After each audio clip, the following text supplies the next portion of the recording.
The announcement over the loudspeakers cut through the hushed terminal at 3 o'clock in the morning. Final boarding call for Flight 42. Passengers, please proceed to Gate C7. Laura Harris tightened her grip on the handle of her small carry-on suitcase. The strap of her winter coat slid down her shoulder as she hurried forward.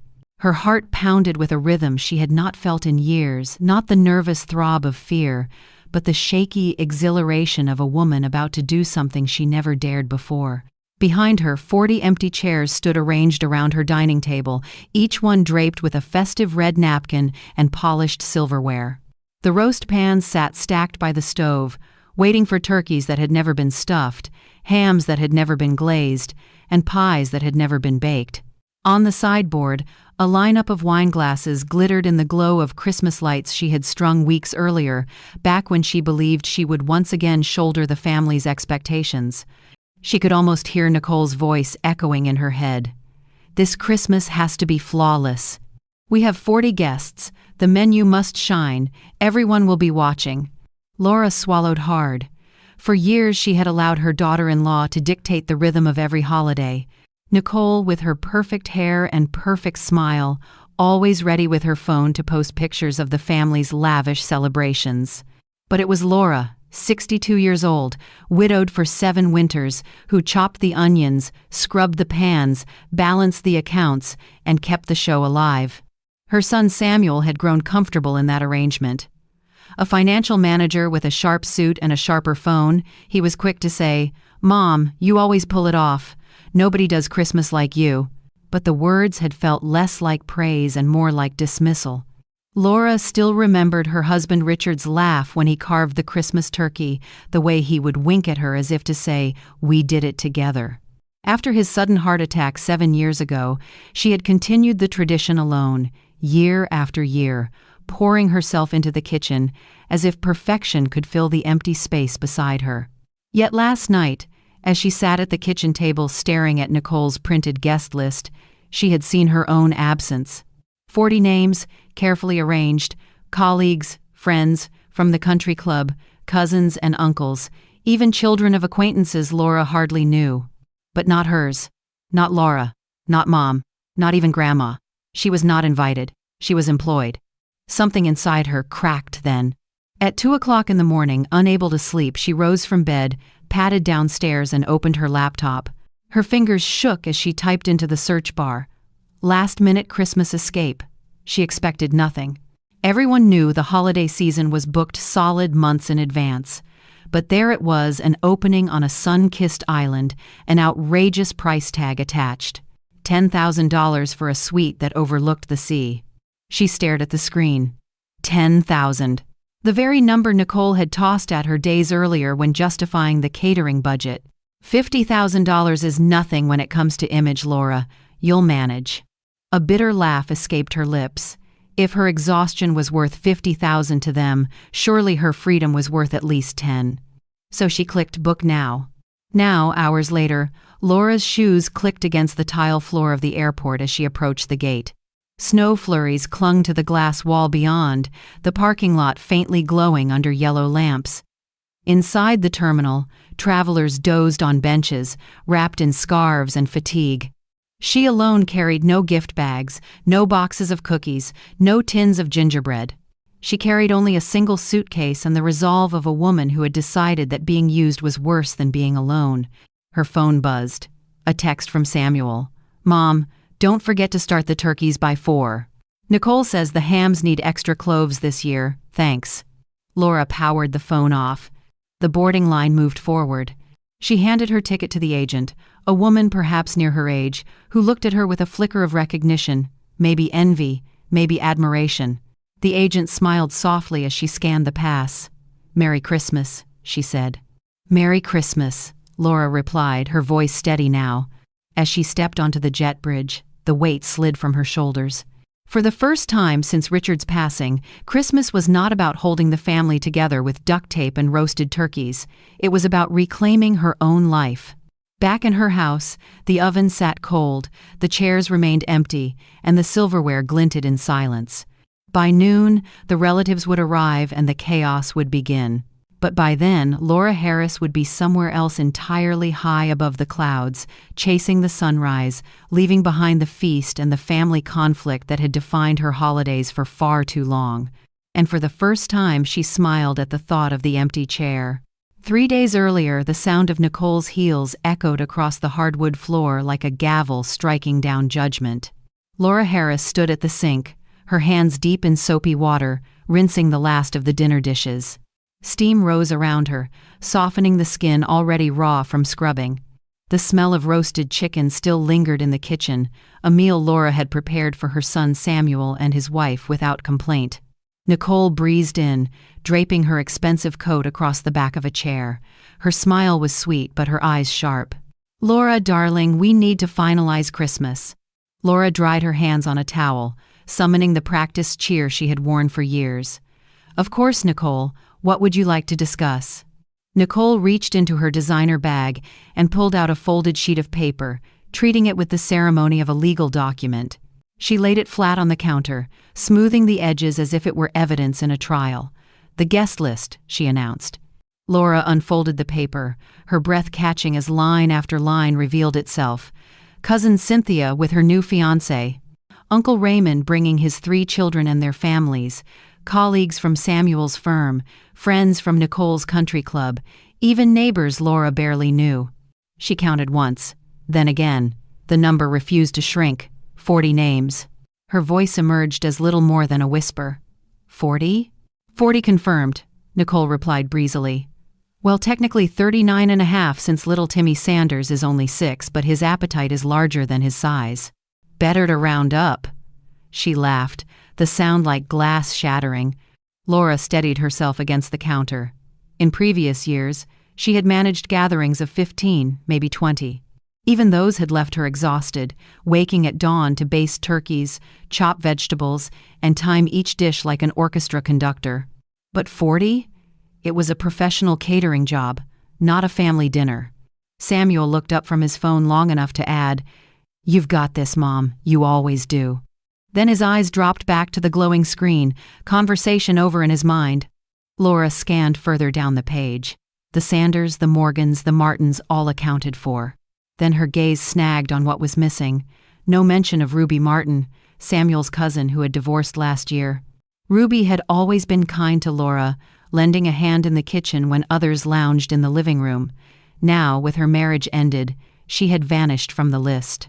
Laura's stomach knotted. Nicole noticed her hesitation. "Oh, Ruby isn't coming. I thought it might be awkward. Divorced women can be unpredictable at parties. Better not to risk the mood." Laura's mouth went dry. Ruby had been family for 8 years, yet one change in status erased her from Christmas. Laura saw herself reflected in that decision. Once she stopped being useful, once she no longer delivered perfection, would she too be erased? She forced a steady tone. "This is quite a list. I'll need time to plan menus and shop for supplies." Nicole's lips curved in a patronizing smile. "Already handled. Here." She produced a second sheet covered in neat handwriting. Turkey with 3 stuffings. Honey-glazed ham. 10 side dishes. 6 desserts.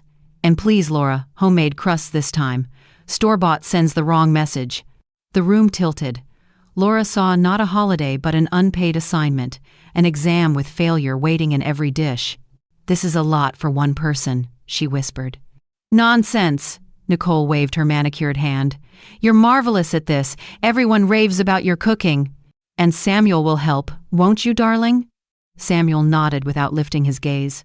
"I can carve the turkey. Maybe open some wine bottles." Carve the turkey. Open wine bottles. For Laura, it meant 16 hours of cooking each day leading up to the feast, a budget that would swallow nearly $50,000, and no acknowledgement except polite applause. "When should I begin?" she asked, though dread coiled in her stomach. Nicole glanced at her jeweled watch. "Dinner is at 2 o'clock sharp. The country club guests insist on punctuality. I'd suggest you start by 4 in the morning, maybe 3:30 if you want everything perfect." Laura repeated the words slowly, tasting their cruelty. "Start at 4 in the morning."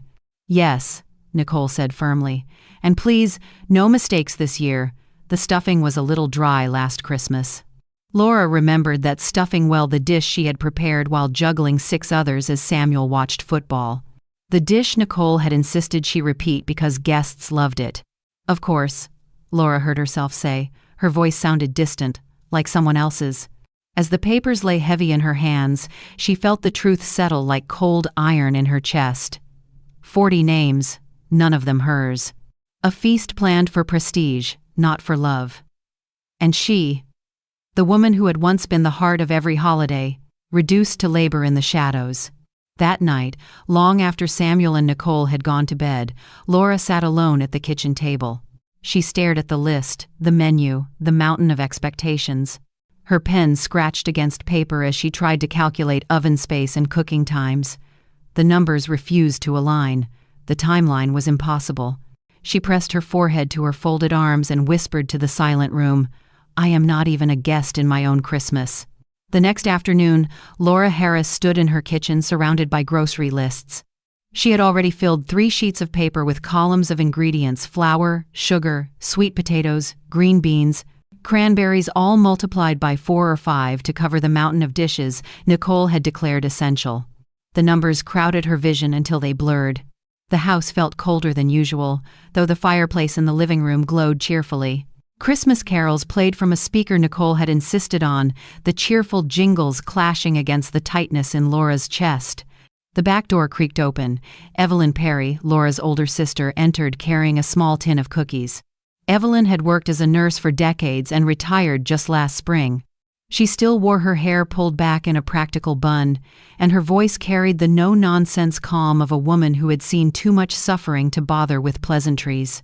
"Laura," she said softly, setting the tin on the counter, "you look worn thin."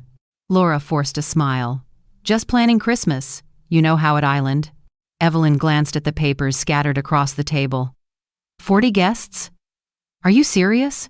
Laura nodded, lowering herself into a chair. Nicole made the list. Samuel supports her, of course. They want a show. Evelyn sat opposite her, folding her hands. "A show? Or a circus? You're 62, Laura, not 22. You shouldn't be breaking your back for people who don't even see you." Laura pressed her lips together. "It's family. That's what we do." "Family," Evelyn repeated, her tone sharp. "Real family asks what you need. They don't hand you impossible tasks and call it love." Laura wanted to protest, but the truth clung to her throat. Evelyn reached across the table, squeezing her hand. "Think of Richard. Would he want you working yourself sick for this?" The name brought a lump to Laura's throat. Richard had adored Christmas. He had strung the lights with their son Samuel when he was a boy, humming carols out of tune, laughing when bulbs shattered. He had carved the turkey with flair, praising Laura's cooking in front of everyone. When he died suddenly 7 years ago, Laura had tried to keep the tradition alive as a way to honor him. But somehow, in the years since, the tradition had been taken from her hands and reshaped into Nicole's glossy performance. The memory of Nicole's words echoed again. "This year must be flawless. Our guests expect perfection." Later that evening, Samuel wandered into the kitchen, jacket slung over one arm. He kissed Laura's cheek absently, the way he had since he was a teenager, distracted and hurried. "Mom, Nicole and I are heading to a dinner with her firm. Don't wait up." Laura's eyes fell on the lists. "I'll need help with shopping tomorrow. The orders are enormous." Samuel barely paused. "You'll manage." "You always do." He adjusted his tie in the hallway mirror and left. The words cut deeper than he knew. "You'll manage." A phrase meant as reassurance, but in reality an absolution. Permission for him to walk away. Nicole returned later that night, cheeks flushed from wine, laughter still bubbling. She glanced at the kitchen, the counters covered with papers, and frowned. "You should really keep this space neat, Laura. It sets the tone for the holiday." Laura swallowed. "Nicole, perhaps we could make it a potluck.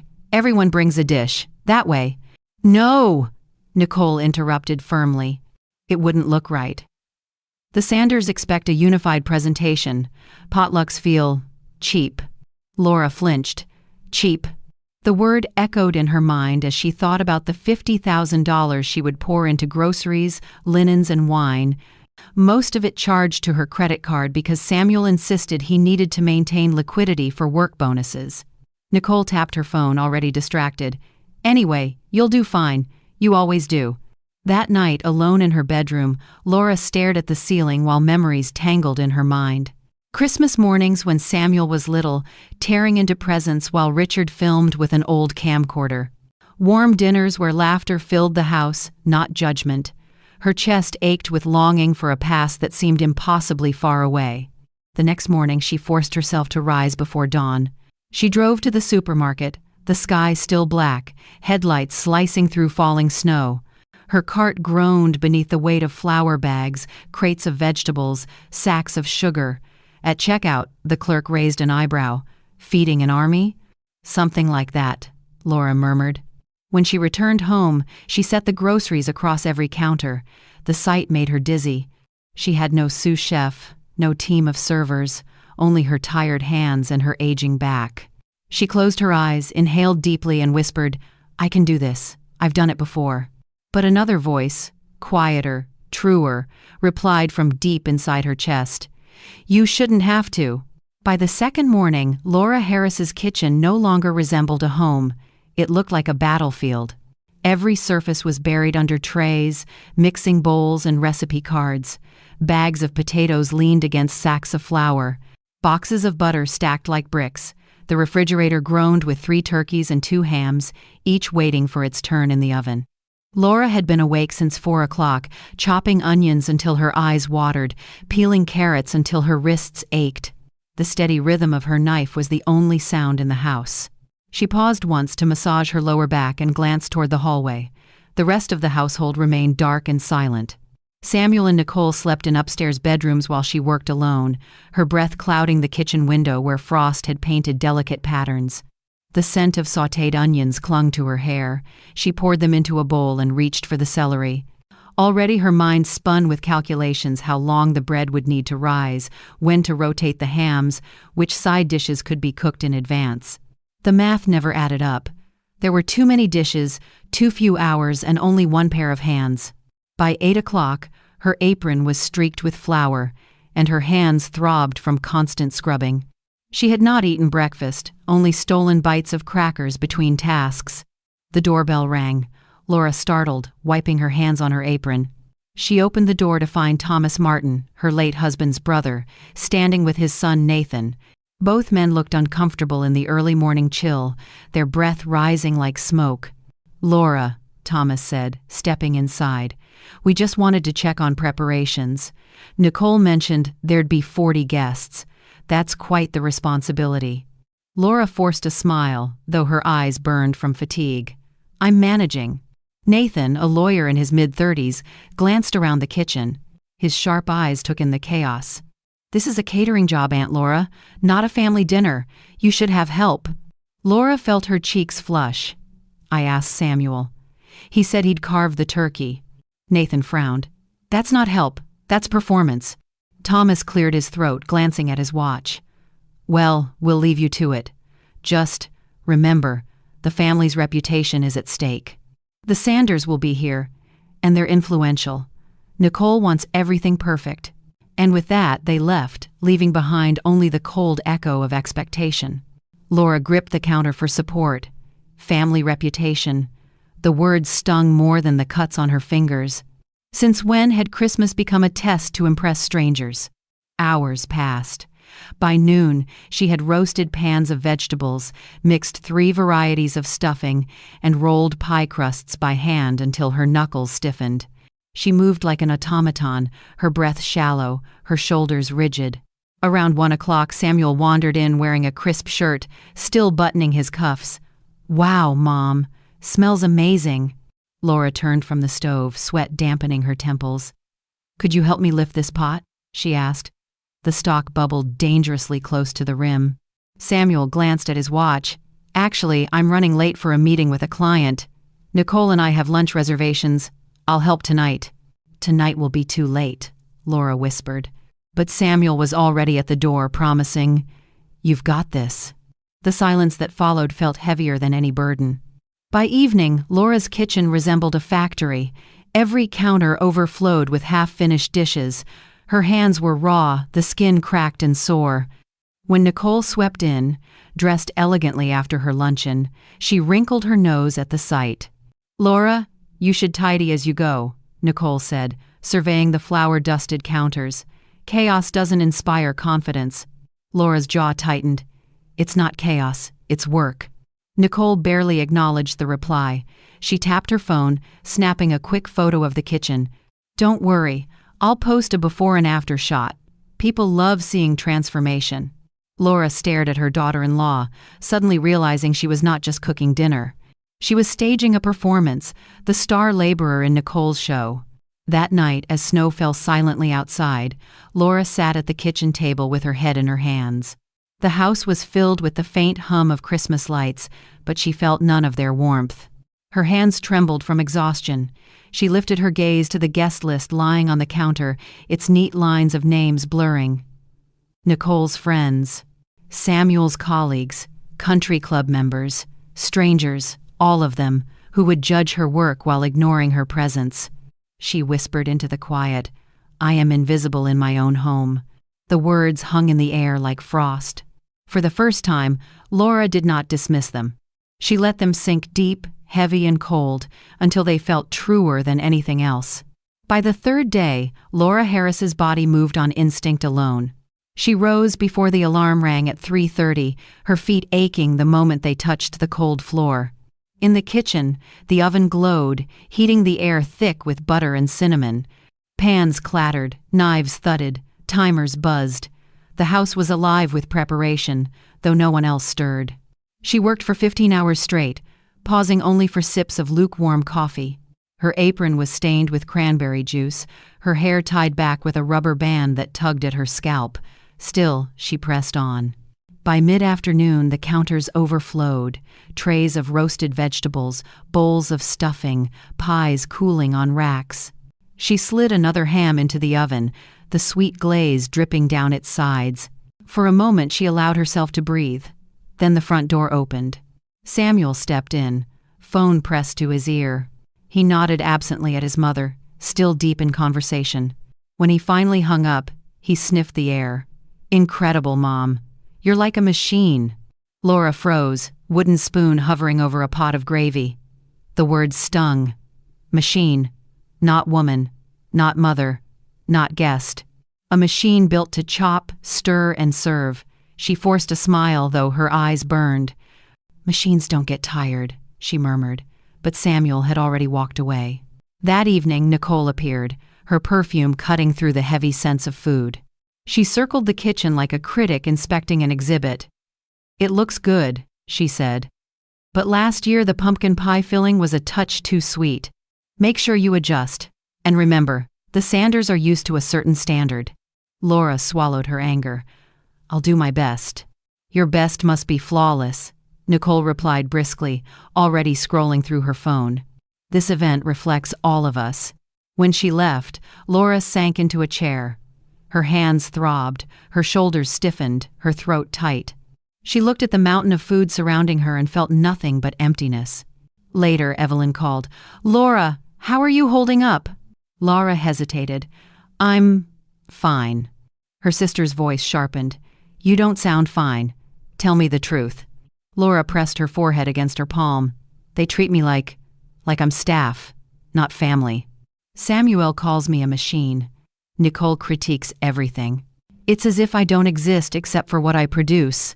Silence hummed on the line, then Evelyn said, "Machines break down, Laura, and when they do, no one thanks them. They just replace them." Laura's chest tightened. She wanted to argue, but the words would not come. Evelyn sighed. "Please, think about yourself for once. Richard would not want this." That night, after washing the last of the dishes, Laura wandered into the dining room. 40 chairs surrounded the long table, each set with polished silverware and crystal glasses Nicole had insisted on renting. The place settings gleamed in the soft glow of Christmas lights. Laura circled the table slowly. Each chair bore the promise of a guest who would eat, drink, and laugh while she remained in the kitchen. She imagined herself slipping into one of those chairs, a plate of food before her, conversation around her. The image felt foreign, almost impossible, like a dream she had no right to claim. Her gaze fell on the head of the table. For years that seat had belonged to Richard. After his death, she had left it empty, unwilling to fill it herself. Now it seemed like a monument, a reminder of what she had lost, not just a husband, but a partner who saw her. She whispered to the empty room, "I am not a guest here. I am the help." The words echoed against the walls, heavy and final. She returned to the kitchen, where lists and recipes still covered the counters. She picked up Nicole's menu, the one filled with elegant handwriting and impossible expectations. For a moment she considered tearing it in half. Her fingers trembled but stopped short. Instead, she folded the paper neatly and set it aside. Tomorrow would bring more chopping, more stirring, more silent judgment. But something inside her had shifted. Machines do not dream. Machines do not long for freedom. Machines do not notice empty chairs. But Laura did, and for the first time in years, she wondered what would happen if the machine refused to work. The alarm was set for 3:30 in the morning, but Laura Harris woke at 2:47. Her body jolted awake as if it already knew there would be no rest left for her in this house. Snow tapped softly against the bedroom window. Down the hall, Samuel and Nicole slept soundly. The silence pressed heavy, broken only by the low hum of the furnace. Laura sat on the edge of her bed, staring at the dark room. A wild, forbidden thought pulsed through her mind. What if I stayed here? What if I never went downstairs? She pictured it 40 guests arriving to an empty table, turkeys raw in the refrigerator, hams unglazed, pies uncooked. She saw Nicole's face, horrified at the chaos. She saw Samuel's confusion, finally forced to realize that his mother could not, would not, perform miracles forever. The thought startled her, but instead of fading, it grew. She slipped into her robe and padded down the stairs. The kitchen was as she had left it. Counters covered with half-prepared dishes, handwritten lists, scattered like fallen leaves. The oven sat cold, though it should have already been warming for the turkeys. Laura poured herself a cup of coffee, hands trembling slightly as she lifted the mug. The bitterness filled her mouth, grounding her. She sat at the table staring at the guest list, 40 names, none of them hers. Slowly, almost without meaning to, she opened her laptop. Her fingers hovered over the keys. Then she typed, "Last-minute Christmas getaway." The search results blinked onto the screen. Most were sold out, but one caught her eye, an all-inclusive holiday package at a seaside resort. Departure the very same morning, return 3 days later. The price was outrageous, $12,000 for a single room. Laura's heart pounded. $12,000.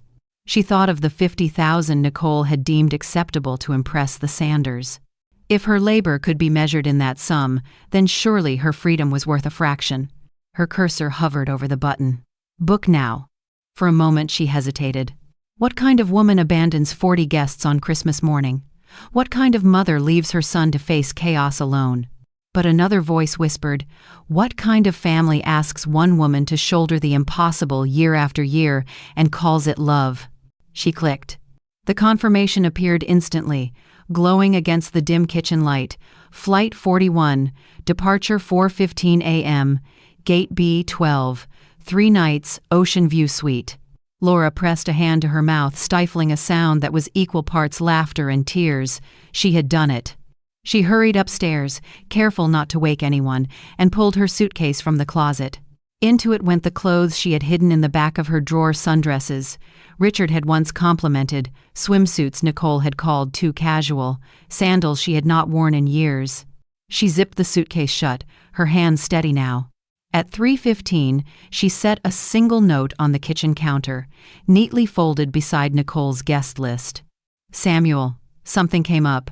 You'll need to handle Christmas dinner. Groceries are in the fridge. Mom, no apology, no explanation.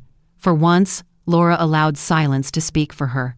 She slipped on her coat, lifted the suitcase, and stepped out into the icy night. The car engine groaned awake.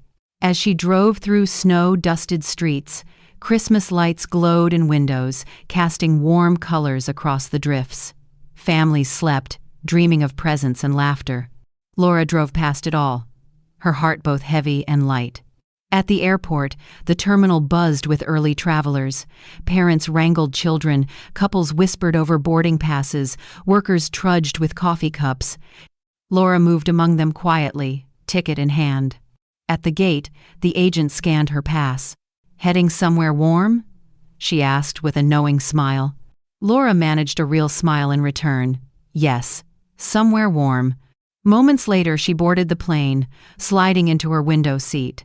As the engines roared to life, she looked out at the snowy runway. She imagined Nicole waking to the silence of an untouched kitchen. She imagined Samuel searching for her, reading the note. She imagined 40 guests staring at empty plates. For once, the disaster would not be hers to manage. The plane lifted into the sky, leaving the snow, the table, and the weight of years behind. Laura pressed her forehead against the window. Below her, the town lights shrank, fading into darkness. Ahead, the horizon glowed faintly with promise. And for the first time in 7 years, Christmas belonged to her. At 7 o'clock on Christmas morning, Samuel Harris woke to an unusual quiet. Normally, by this hour, the smell of roasting turkey filled the house. Pots clattered, timers buzzed, and his mother's voice hummed through the kitchen like a steady engine.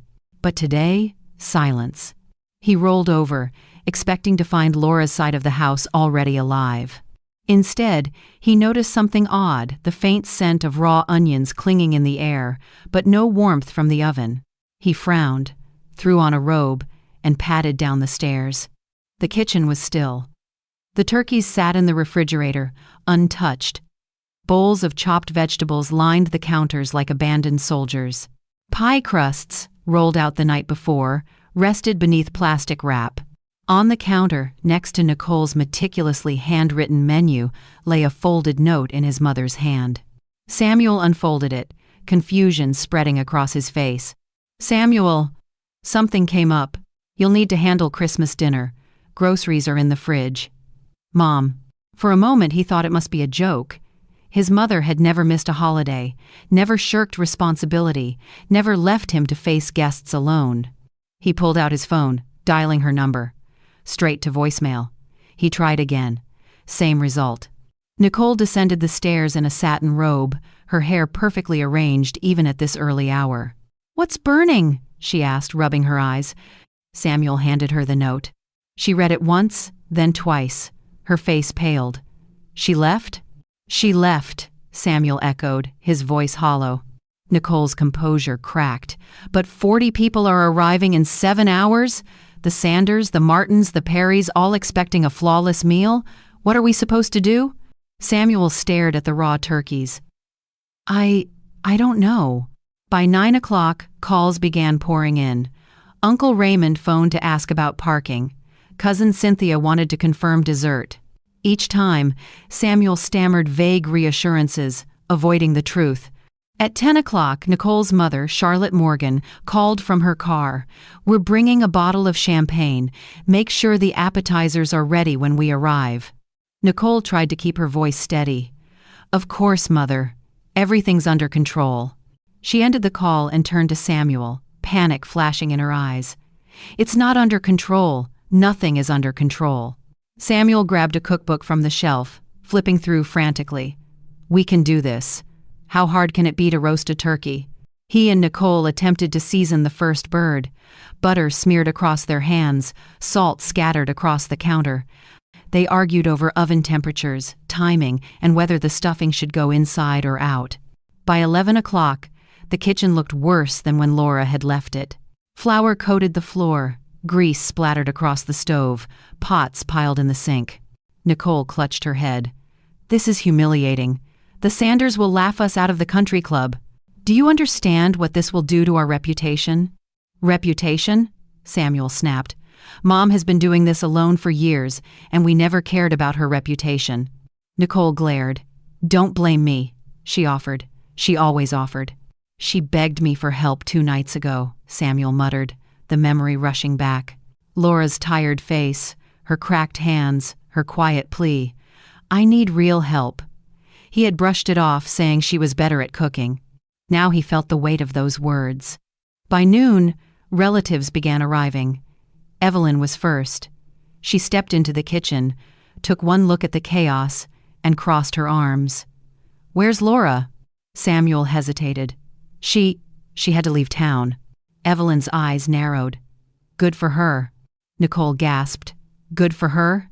We have 40 guests expecting a feast." Evelyn's voice was sharp. "And for 7 years, Laura has nearly killed herself trying to provide one.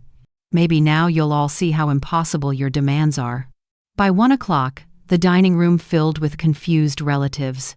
Dishes arrived: piecemeal mashed potatoes from Cousin Julie, a casserole from Uncle Raymond, cookies from Evelyn.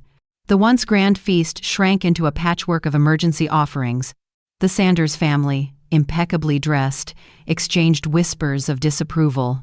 Little Timmy tugged at his mother's sleeve. "Mommy, I'm hungry." Nicole flushed crimson. "Dinner will be ready soon," she lied. At 2 o'clock sharp, the hour Nicole had promised the turkeys, were still raw in the oven. The room buzzed with restless conversation. Some guests suggested ordering pizza, others muttered about leaving. Then Samuel's phone buzzed. A new message. He opened it, and the room fell silent as he read aloud. A photo of Laura, sitting at a seaside restaurant in a bright yellow sundress, a tropical drink in hand, smiling freely into the camera. Below it, a caption, "Christmas dinner in paradise. Tell Nicole the turkeys are her problem now." The room erupted: gasps, whispers, even laughter. Evelyn clapped her hands together. Finally. Samuel sank into a chair, the phone trembling in his hand. For the first time, he saw his mother not as a machine, but as a woman who had finally chosen herself. 3 days later, Laura Harris woke to the sound of waves breaking against the shore outside her balcony. Warm air drifted through the open doors, carrying the scent of salt and hibiscus. She stretched in the soft hotel bed, sunlight brushing across her face. For the first time in years, she felt rested. On the small table by the window sat her breakfast: fresh fruit, warm bread, and coffee poured by someone else's hand. No pots, no pans, no endless dishes stacked in the sink. Just a quiet morning, entirely her own. Her phone buzzed. Messages had piled up since she had turned it off. Dozens from Samuel, Nicole, Charlotte, and cousins she barely knew. Some accused her of selfishness, others begged for explanations, and a few surprisingly offered quiet congratulations. Evelyn's was the clearest. "Proud of you, Laura. You finally showed them you're not invisible." Laura smiled faintly. She opened Samuel's first voicemail. His voice was hoarse, rattled by exhaustion. "Mom, I don't understand. You've never left us like this before." Nicole's furious. "The Sanders stormed out, and everyone blames me. Please call back." Laura set the phone down without replying. For once, his problems were his to solve. When she returned home the following week, snow still blanketed the streets. She pulled her suitcase across the porch, heart steady as she stepped into the house. The kitchen smelled faintly of smoke, evidence of some failed attempt to salvage dinner. The dining table remained half-set, silverware crooked, glasses mismatched. The grandeur had collapsed into clutter. Samuel sat at the table, his tie loosened, dark circles beneath his eyes. He looked up when she entered.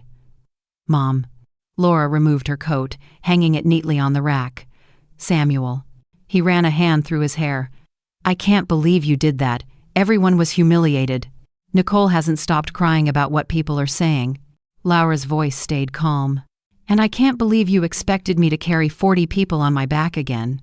Samuel stared, speechless.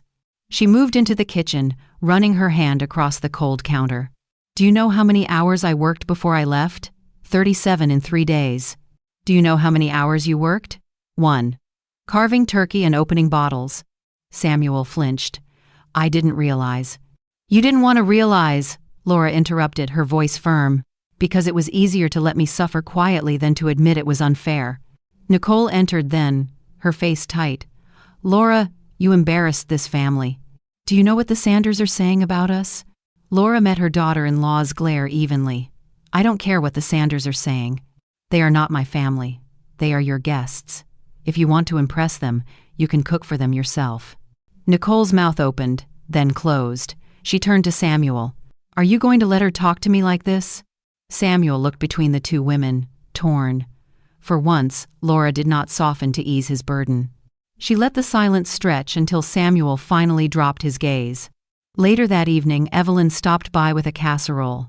She hugged Laura tightly, whispering, "You look lighter, stronger." Laura smiled. "I am." Over the following weeks, the Harris household changed. Nicole insisted on hiring caterers for future gatherings. Samuel, humbled, began asking how he could help, instead of assuming his mother would manage alone. Some relatives grumbled, others adapted.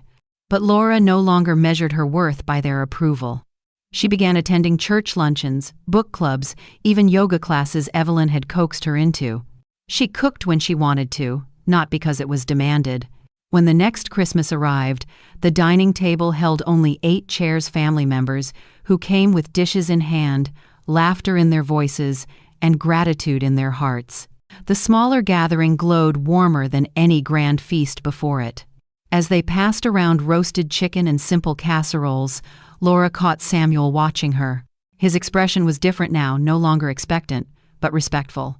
He raised his glass. "To Mom, for teaching us what Christmas is supposed to mean?" Laura's eyes filled, but her voice was steady. "To family, real family." And for the first time in years, she sat at her own table as a guest, not the help, surrounded by people who finally saw her. The empty chair beside her still belonged to Richard. But now, instead of aching with loss, it reminded her of strength, the strength to honor him not by exhausting herself, but by choosing joy. She lifted her glass, the lights twinkling behind her. Christmas, at last, was hers.